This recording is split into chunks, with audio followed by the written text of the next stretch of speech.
మీ business ఏదైనా మీ ఊర్లో promotion చేయాలంటే అది సుమన్ టీవీతోనే సాధ్యం. ఇప్పుడే సంప్రదించండి. అందరికీ నమస్కారం. ఇది బేసికలీ మీరందరికీ తెలుసు దట్ మన దగ్గర బిల్స్ కాలనీ పోలీస్ స్టేషన్ పరిధిలోని ఈ అక్టోబర్ నెలలో ఇక్కడ లోకల్ ఆర్టీఓలో ఎంబీఏకి మేము ఏసీబీ నుంచి మాట్లాడుతున్నామని కొంచెం బెదిరించడం కాల్స్ అట్లా వచ్చినాయి. బట్ ఏదో వేరేది అలిగేషన్ సైడ్ చేస్తూ సో దాంట్లో ఆయన దగ్గర నుంచి 9,96,000 రూపీస్ విత్డ్రాడ్ చేయడం జరిగింది. సో అప్పటి నుంచి ఇది యాక్చువల్గా కరెక్ట్గా ఇమీడియట్లీ ఎంక్వైరీ చేస్తే ఆబ్వియస్లీ ఇది ఏసీబీ నుంచి ఎవరు కూడా కాల్ చేయలేదు. వాళ్ళకి కూడా తెలిసింది. సో తర్వాత మా వెరిఫికేషన్ కూడా తెలిసింది. సో అందుకే నన్ను కేసు రిజిస్టర్ చేసుకొని ఇమీడియట్లీగా దర్యాప్తు మొదలు చేయడం జరిగింది. సో ఆ కేసులో భాగంగా ఈరోజు 5 నిందితులు ఉన్నారు. వాళ్ళని పట్టుకోవడం జరిగింది. వాళ్ళ వివరాలు వచ్చేసి ఎవరైతే A1 ఉన్నాడో ముఖ్య అక్యూజ్ ఇందులో ఈయన పేరు రాచంపల్లి శ్రీనివాసులు alias మంగళి శ్రీను అంటారు, నెక్స్ట్ వాసు కూడా అంటారు. ఈయన ప్రజెంట్ ఉండేది బెంగళూరు, కానీ ఒరిజినల్ గా నేటివ్ ఇతంది అనంతపూర్ జిల్లాలో ఉంది, ఆంధ్రప్రదేశ్ రాష్ట్రంలో.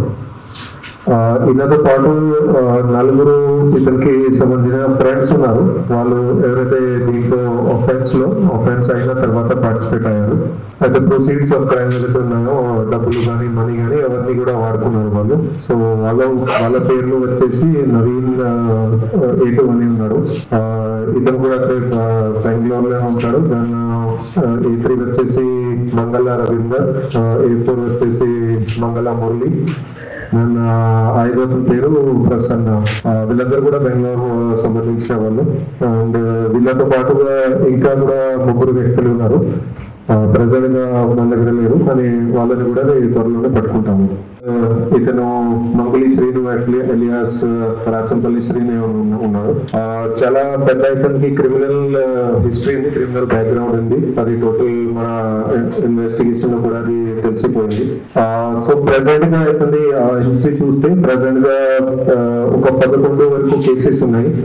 అన్ని కూడా సిమిలర్ ఉన్నాయి, కొన్ని డిఫరెంట్ కూడా ఉన్నాయి. బేసికలీగా అన్ని కేసులలో అది ఇట్లానే చీటింగ్ చేయడం, ఏదో కాల్స్ ఏసీబీ అని చెప్పి వేరే ఆఫీసర్స్ కి కాల్ చేయడం, వాళ్ళ దగ్గర డబ్బులు తీసుకోవడం, ముఖ్యంగా ఇలాంటి కేసులు ఉన్నాయి. సో ఆ 11 కేసులలో 2 కేసెస్ కర్నూలు జిల్లాకి సంబంధించి ఉన్నాయి, ఆంధ్రలోని. మిగతా 9 కేసెస్ మన తెలంగాణ రాష్ట్రం సంబంధించి ఉన్నాయి. ఇతనికి పాత నేర చరిత్ర మనం చూస్తే ఒకటి ఇతని మీద మోటార్ సైకిల్ థెఫ్ట్ కేసు ఉంది ఇంతకుముందు, 2002లో అయింది. అది ఫస్ట్ కేసు ఇతని అనుకోండి. దాని తర్వాత టోటల్ ఇప్పటి వరకు 50 కేసెస్ వరకు ఇంపర్సనేషన్, చీటింగ్ ఇంపర్సనేషన్ అంటారు.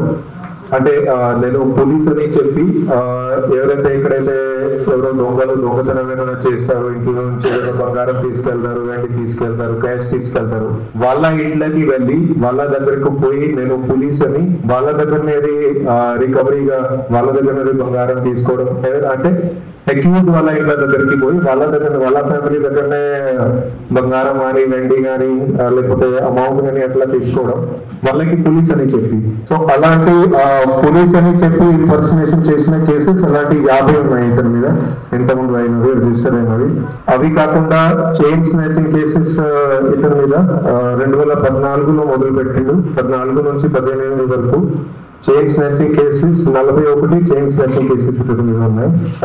చైన్ స్నాచింగ్ లో ఒకటి విచిత్రమైన సంఘటన ఏం జరిగింది దట్ అంతకుముందు ఒక కేసు విషయంలోనే ఇతనికి జైలు శిక్ష పడింది. సో జైలు శిక్ష పడినప్పుడు ఇతను కర్నూలు జైల్లో ఉన్నప్పుడు అక్కడ జైలు సిబ్బంది వాళ్ళతోటి ఫ్రెండ్షిప్ ఏర్పడి అక్కడి నుంచి సమూహాలను మేనేజ్ చేసుకొని ఇక్కడ ఉస్మానియా హాస్పిటల్లోకి అడ్మిట్ అయ్యింది.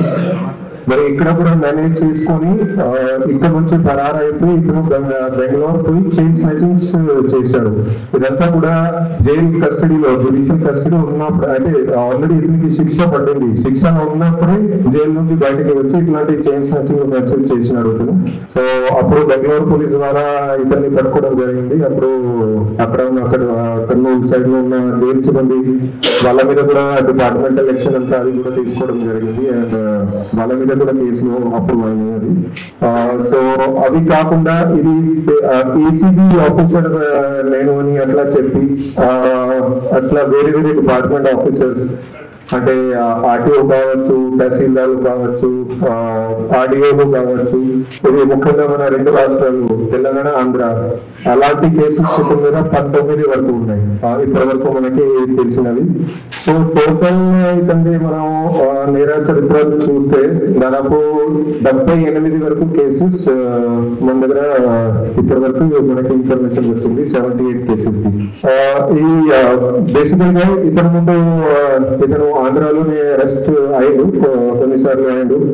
కానీ తెలంగాణలో నేను ఇంతకుముందు చెప్పినట్టుగా 9 కేసెస్ లో కూడా ఇప్పటి వరకు ఇతను అరెస్ట్ కాలేదు. సో ఇది ఫస్ట్ టైం ఇక్కడ అది వరంగల్లోనే చాలా కష్టపడి ఇతన్ని ఇప్పుడు పట్టుకోవడం జరిగింది.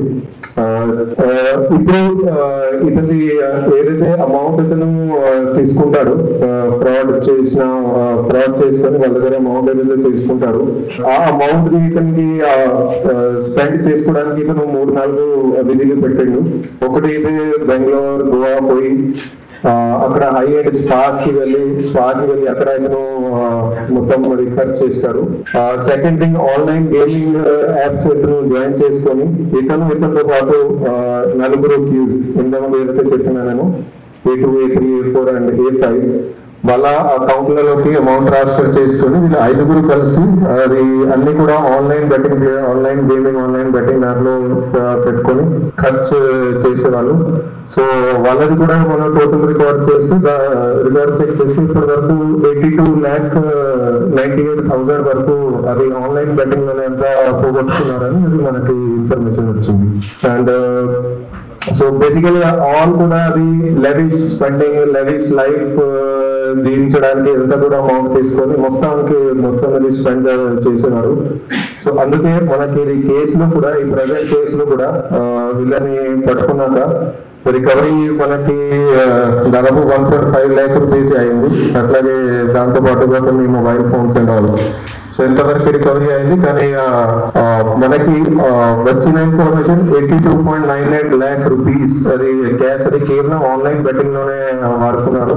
అది కాకుండా అక్కడ హై అండ్ స్పాస్ లో, అట్లాగే గోవా వెళ్ళి అక్కడ హై అండ్ కెసినోస్ ఎదుగుతున్నాయో అక్కడ పోయి కూడా గ్యాంబ్లింగ్ చేయడం అంతా, దాంట్లో కూడా చాలా వరకు అమౌంట్ ఇట్లా అక్కడ మొత్తం నష్ట చేసేది.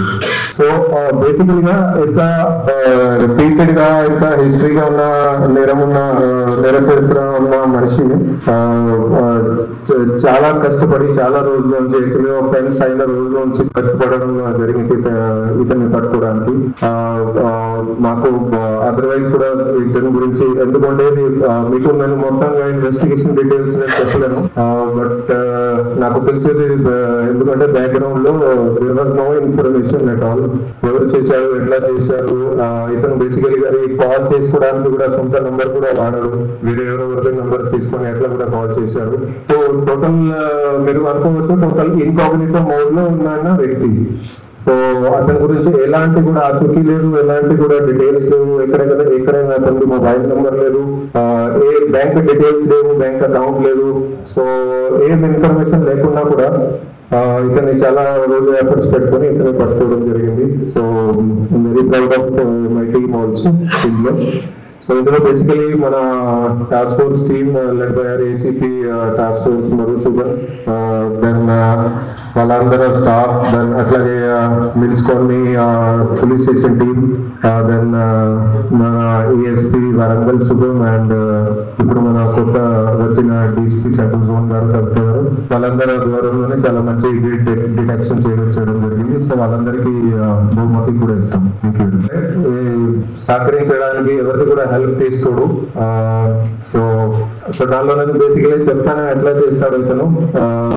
ఎక్కడైతే ఇతనికి ఇన్ఫర్మేషన్ ఫస్ట్ ఎట్లా వస్తారు అంటే ఇక్కడ ఎవరిని ట్రాప్ చేయాలి అని ఇతను రెగ్యులర్ గా పేపర్స్ చూస్తూ ఉంటాడు, ఆన్లైన్ లో యాప్స్ చూస్తూ ఉంటాడు.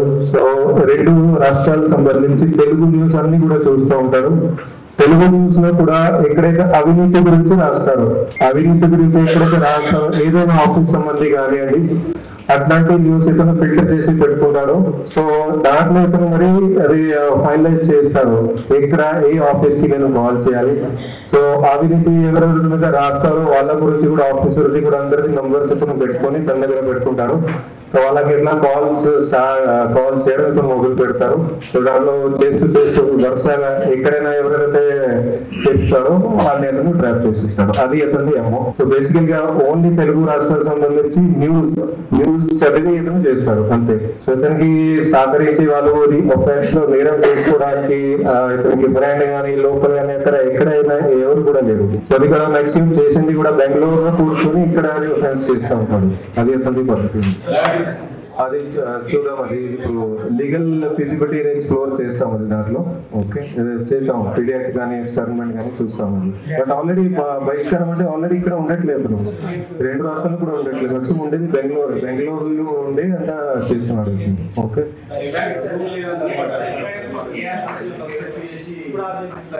అది ఇన్వెస్టిగేషన్ డీటెయిల్స్ నేను చెప్పలేను. బట్ చాలా చాలా హార్డ్ వర్క్ చేయడం జరిగింది. ఆయన but openly we cannot tell it.